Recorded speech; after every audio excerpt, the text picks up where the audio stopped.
it, yet I shall see him by and by. I know that Jesus liveth, and on the earth again shall stand. I know that life He giveth, the praise and power are in His hand. I know my mansion He prepared, but where He is, there I may be.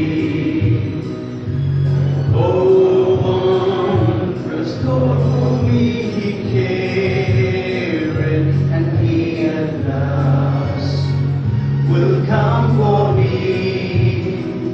I know that Jesus liveth, and on the earth again shall stand. I know that life He giveth, the praise and power are in His hand. You may be seated.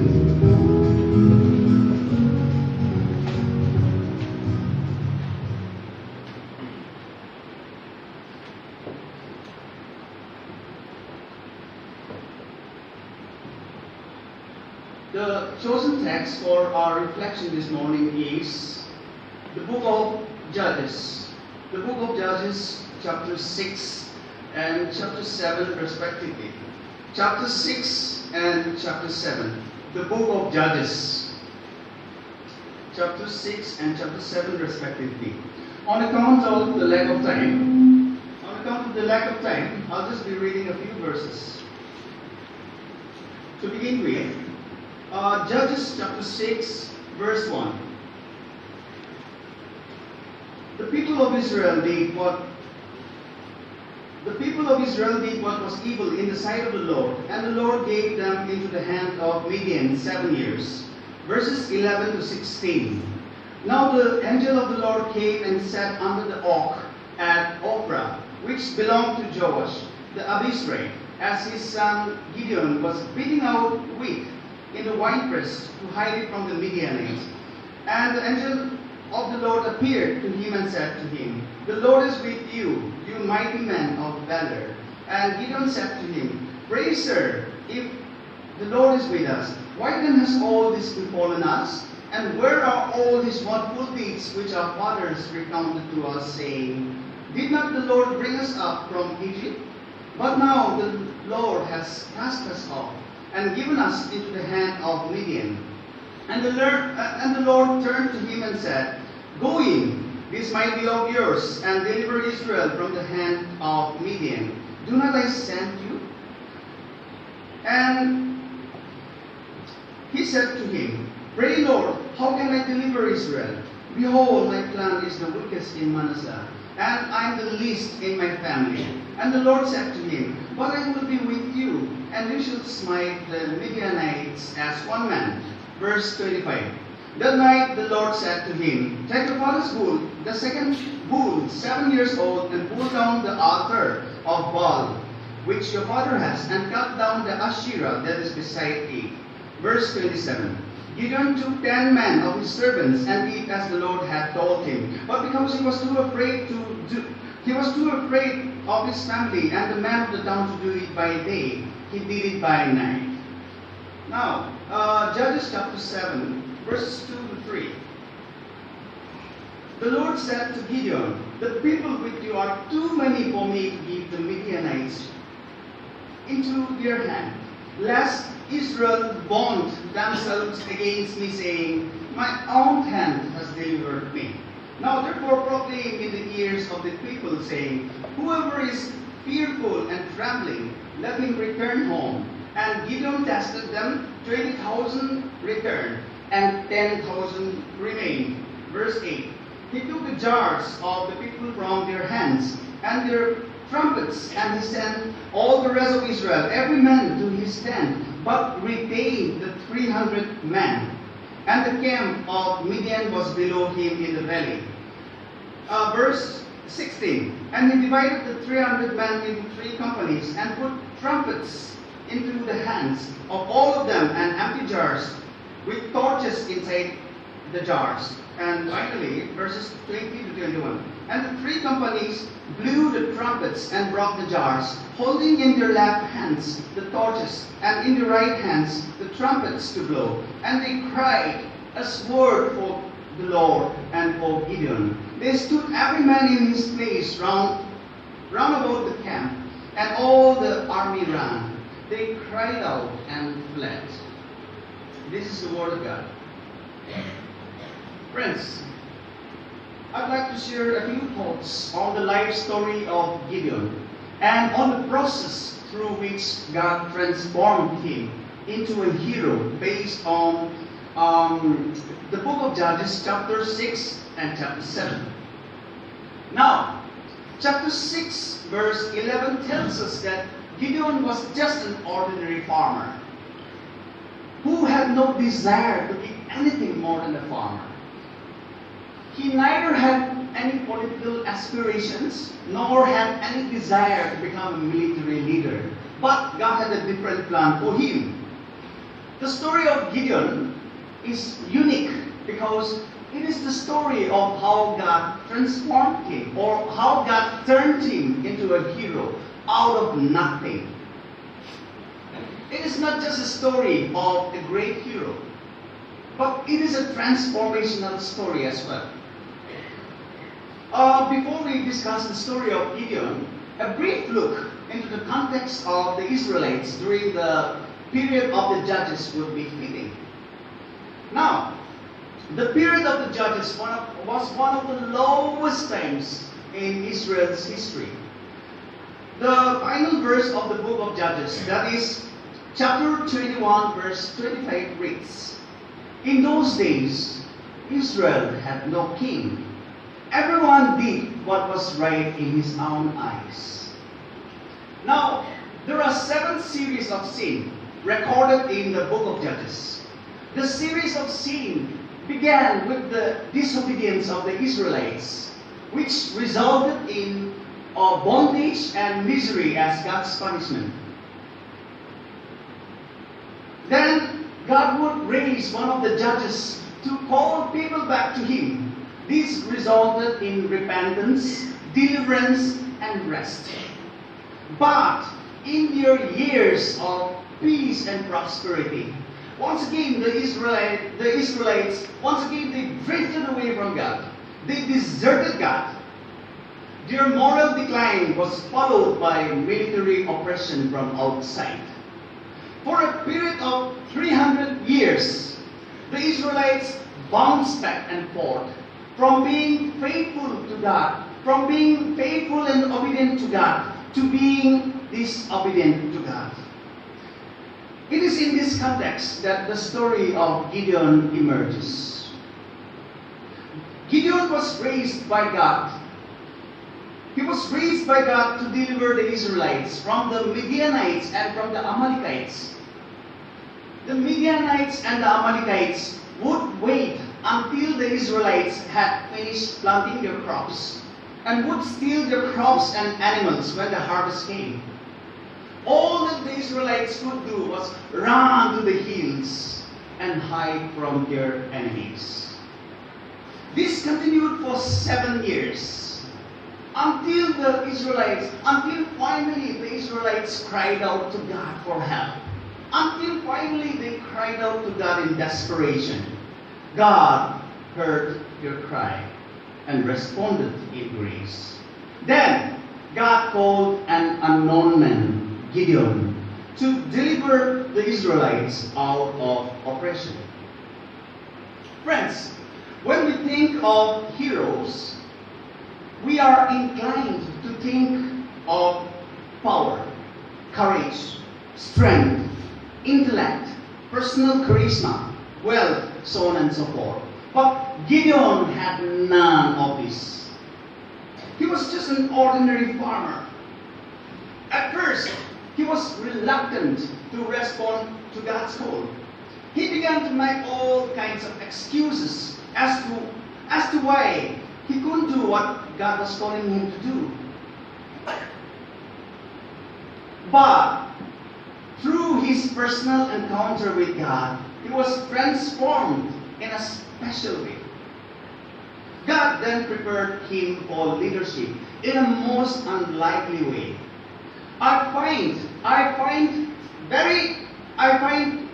three very interesting pictures in the story of Gideon, recorded in chapter 6. The first picture is Gideon the coward. Gideon the coward. If we read chapter 6, verses 1 to 24, it is apparent that Gideon was a coward. The angel of the Lord came to Gideon while he was threshing wheat in a winepress so he could hide from the Midianites. He was hiding down in a winepress, threshing wheat. This is not a picture of a hero. It is a picture of a discouraged and defeated man whose life was filled with fear, whose life was filled with doubts and fears. When the angel of the Lord challenged him to deliver the Israelites, he began to make all kinds of excuses. Now, two things contributed to his cowardice: bitterness and timidity. Gideon was a frustrated man. Gideon was bitter with God, and he accuses God. He blames God for all the troubles. So he told the angel in chapter 6, verse 15, "How can I deliver Israel? My clan is the weakest in our tribe, and I'm the youngest in my family." In other words, Gideon is saying, "Look, I'm not the man you're looking for. What you're looking for is a brave man. What you're looking for is a courageous man. And I'm sorry, I'm not the man you're looking for." Friends, like Gideon, are we hiding down in a winepress, threshing wheat, and afraid to go public with our faith in God? Afraid to do the things God wants us to do? Gideon was bitter, disappointed, and scared. Like Gideon, we too can give many reasons to be bitter and push away God. Dear friends, this academic year, you may face difficult circumstances, like being in a class that is really difficult for you, facing a teacher who is very strict, enduring friends who make life hard for you. In these difficult circumstances, bitterness and disappointment can push you down into the winepress of discouragement and bitterness like Gideon. But we are told that Gideon experienced a radical change in his life through a personal encounter with God. This is what you need this year. You need a personal encounter with God if you're going to make it out of the winepress. If you're going to make it out of the winepress, you need to allow God to take control of your life like Gideon did. The second picture of Gideon improves.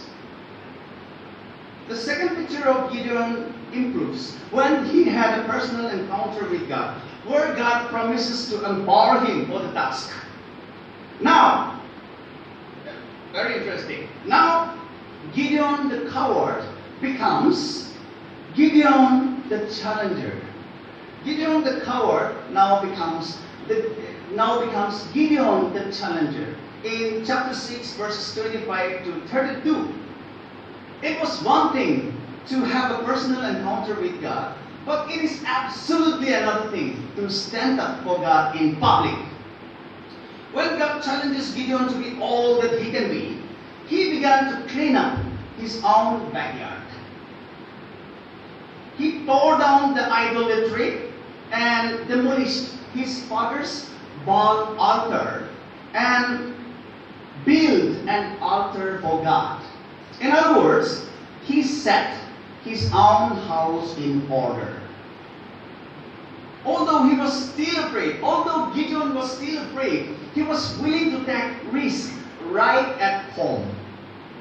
This inspired at least 10 men to come with him.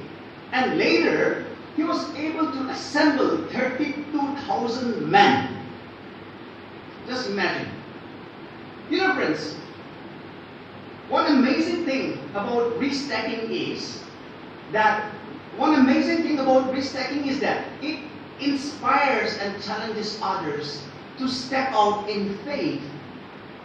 We need modern day Gideons, because modern day Gideons do not only overcome their cowardice, but they also live their lives in such a way that they challenge others to do their best.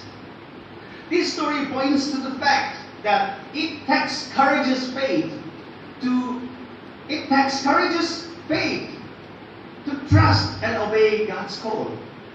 By learning to trust and obey God, we can step out in faith and do wonders like Gideon. The third picture depicts Gideon as the hero, the coward, the challenger, and now Gideon becomes the hero in chapter 6, verses 33 to 35, and chapter 7, verses 1 to 25. Now, having clearly determined God's will, Gideon was able to overcome his doubts and fears and becomes a hero at the end of the day. This is where the story of Gideon becomes interesting. Now, God has told Gideon that he would lead the army of Israel to a huge victory over the Midianites. And after having assured that God is on his side, Gideon calls for all competent men to join him. And 32,000 men showed up. 32,000 men responded to the call. But God says, Gideon, you have too many men. Too many men. Therefore, tell them that whosoever is afraid can go home. And when Gideon tested them, 22,000 men left, and only 10,000 men remained. But again, God says, still too many. And the story goes, in the end, Gideon was left with only 300 men. With only 300 men. We are told in chapter 7, verse 8, that the army of the Midianites was down below in the valley. Now, chapter 7, verses 16 to 22 tells us that Gideon divided the 300 men into 3 companies. Now, in one of the strangest battle strategies in the history of Israel, the 300 men went to the battle, went to meet their enemy, not with military weapons, but only with trumpets, empty jars, and torches. Just imagine. The 300 men blew the trumpets and brought the jars, making a shattering sound. Then they all shouted, a sword for the Lord and for Gideon. The shattering sound was enough to terrify the Midianites. In the commotion, God confused the Midianites and they began to attack one another with their swords throughout the camp. And when the battle was finally over, 120,000 Midianites were killed and the rest, 15,000 men, fled. Therefore, the Israelites won a decisive victory under the leadership of Gideon. For the first time in 7 years, the Israelites had homes, crops, and animals that were not destroyed or taken away by the enemy. Dear friends, God is looking for a Gideon today. Men and women of faith who are willing to trust God. Men and women who are willing to step out in faith and do great things for God. God is not looking for perfect people, but just people who are willing to be molded and used in His service. Now, how does this story speak to us, friends? What lesson can we learn from this story? First, the story of Gideon teaches us not to forget God. We must guard ourselves against forgetting God. The Israelites were in a mess because they have deserted God and worshipped idols. Everyone was doing what was right in their own eyes. Second, the story of Gideon teaches us that God can use ordinary people to do extraordinary things. Third, the story of Gideon teaches us that we too can grow from doubt to great faith. We too can be winners even when we think we're weak and powerless. Through faith in God, we can be more than heroes. Fourth, the story of Gideon teaches us that a few good men with God can do much. Although God is not opposed to having many on His side, God loves to work through a few good men. And finally, the story of Gideon gives us hope. This story gives us hope that no matter how great the odds against us may be, no matter what battles we face in life, if we remain faithful to God, we can overcome them. We too can share the same experience like Gideon. We too can share the same experience as Gideon if we are willing to trust God and say yes to His call today. May God's name be glorified through the sharing and hearing of His holy words. God bless. Shall we all rise? Let us all rise for the closing prayer.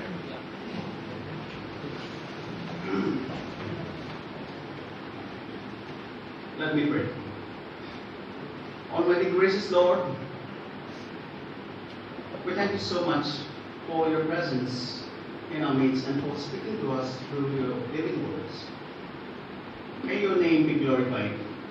And now, as we disperse from this assembly to recommence our daily activities, keep us in your grace and mercy this day and always. Amen. The Lord's Prayer. Our Father, who art in heaven, hallowed be thy name. Thy kingdom come. Thy will be done on earth as it is in heaven. Give us this day our daily bread, and forgive us our trespasses, as we forgive those who trespass against us.